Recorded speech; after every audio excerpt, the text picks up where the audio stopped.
What's up guys, Rogue9 here, and first off I want to thank all of you for your patience because this video has been on my plate for longer than I would have liked it to be. But the time has finally come for me to analyze and evaluate the new guns added to Rainbow Six Siege with Operation Parabellum. As always, a link to my online stat sheet is in the description down below for those of you who want to analyze the numbers for yourselves, and with that, let's start things off by taking a closer look at Alibi's primary weapon loadout. Comparing the primary loadouts for both of the new defenders is kind of challenging since one of their new guns is the ACS12 full auto shotgun and the other an SMG or LMG, but I still want to approach this analysis so as to answer the question, what is the best loadout to choose for each of the new ops under which circumstances? So when it comes to Alibi, let's start things off simple by examining her Beretta Mx4 Storm SMG. The basic stats for this gun are a relatively high fire rate of 950 RPM, a capacity of 30+1 bullets, a very controllable recoil, and of course a full 50 mobility points, whatever that means, hashtag what even is mobility. And by the way, I did run a test to double check the actual in-game fire rate, and you will be happy to hear that it is accurate. In terms of attachments, the Mx4 has access to the 3 unmagnified sights, the laser, both the vertical and angled grip, and 5 different barrel attachments, including the extended barrel, and who knows, maybe it's finally not pointless anymore. I guess we'll have to find that out. The Mx4 has a baseline hipfire spread that is nice and tight, and if hipfiring is something you do, it may be worth considering the laser sight, since that will give you an even better performance. That being said, hipfiring is usually a really bad idea in Siege, so at the end of the day the choice is yours. Oh, before I forget, a quick message from today's sponsor. Fancy some free Rainbow Six credits? Well, you can earn them by using App Bounty. All you have to do is play games and use apps on your phone or tablet to earn gift cards for Xbox, PSN, Steam, or Amazon. Download App Bounty from the link in the description below to earn rewards now. In terms of picking which grip to run, I would put forward the following considerations. The baseline aim-down sight time for the Mx4 is the same as almost all other SMGs in the game, around 300 milliseconds, which is quite decent, but considering how controllable the gun is even without any attachments, I would argue that the vertical grip, which helps control recoil, is almost redundant. I've tried both grips and would argue that the aim-down sight time advantage of the angled grip is more useful for this weapon than the recoil control provided by the vertical grip.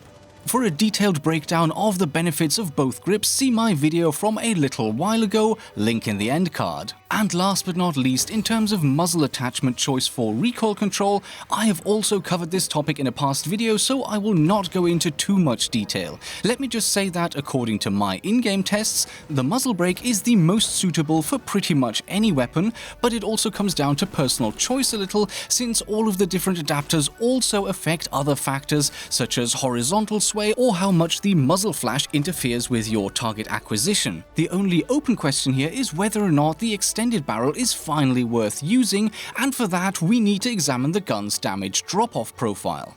For those of you who are somewhat familiar with the damage drop-offs in Rainbow Six Siege, there is a really simple way to sum up the drop-off for the Mx4, and that is that it is exactly the same as that of Valkyrie's MPX. Baseline damage is of course 26 points per shot, and as with all SMGs, it drops off between 18 and 28 meters until it hits a minimum of 19 points.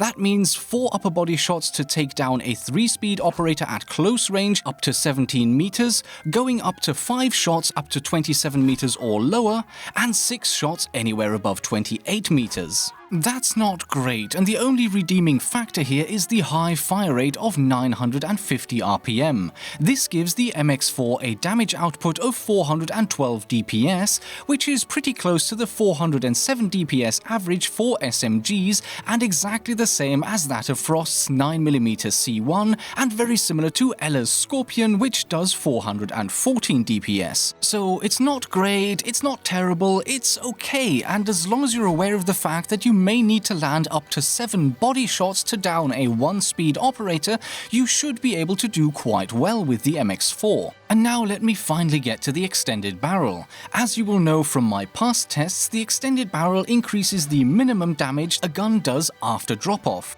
The beginning and end points of the drop-off curve are not affected, and specifically for the Mx4, this gives us a damage of 23 points against 3-speed operators at 28 meters or more, instead of the 19 points you get without this attachment. Does this make it worth using? Well, the answer for me is still an emphatic no. No way, nuh-uh, forget about it. Yes, the extended barrel can save you 1 shot to down or kill an opponent against all 3 armor types at longer ranges, but first of all, 6 instead of 7 shots or 5 instead of 6 shots is not that much of a benefit, and even more importantly, we all know by now that the average distance for kills in Rainbow Six Siege is consistently below 10 meters, and with the extended barrel on the Mx4 you won't see any advantage until at least 20 meters distance.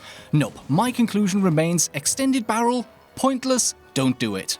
In terms of the time to down or kill, TTK, the Mx4 is just below the average for SMGs when going up against 3 speeds and 1 speeds, and just above average for 2 speeds. Again, decent. Not amazing, not terrible, but decent. And now over to the other option for Alibi, the first fully automatic shotgun in the game, the ACS12. It has a massive capacity of 30+1 shots, does 27 points of baseline damage for each of the 8 pellets, has a fire rate of 300 RPM, yes, I double checked, and of course, most importantly, it has a mobility rating of #flogging-a-dead-horse, #old jokes are best jokes. The recoil, as you might expect, is off the chart, and I literally mean off the chart. The second impact is so high up on the recoil chart that it is not even displayed. In terms of attachments, you once again have a choice of grips, vertical to take your recoil from crazy to kind of manageable, and angled to give you that super fast ADS. I would say in this case that the ADS time is probably not quite as important, and recoil kind of is, so my choice will be the vertical grip, but hey, if you're feeling adventurous, you can give the angled grip a spin and see what you think of it. Apart from this, you can pick any of the 3 non-magnified optics depending on your personal taste,